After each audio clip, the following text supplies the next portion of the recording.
They thought I'd pay the fine. That's what they counted on. Quiet compliance, another check in their pocket.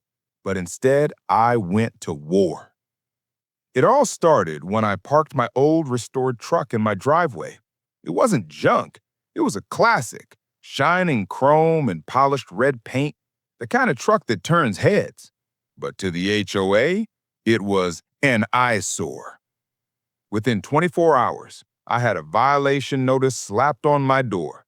Unapproved vehicle storage. Fine. $500. I laughed at first. Surely this was a mistake. But the fines kept coming. $500 turned into $1,000. Threats of liens, letters about court action. They wanted to scare me into submission. That's when I started fighting back. I dug into the HOA bylaws, hours of reading, highlighting, late nights with coffee and a stack of papers. And what did I find? The fine they issued me wasn't even legal. They didn't follow proper notice procedures, and their own bylaws exempted restored classic vehicles from restrictions. Armed with proof, I showed up at the next HOA meeting. Karen, the president, tried to shut me down immediately, hammering her gavel, barking, "Out of order!" But I wasn't leaving.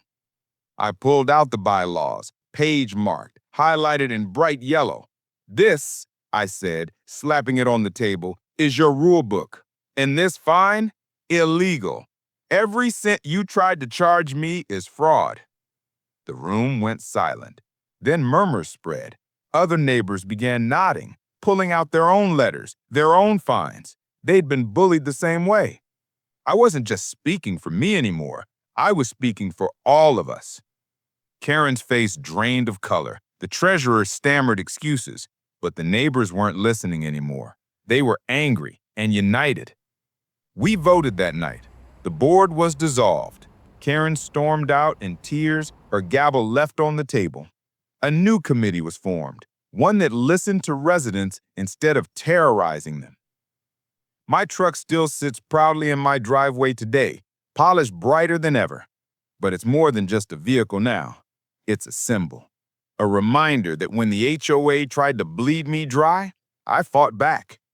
They thought I'd pay the fine. Instead, I went to war, and I won.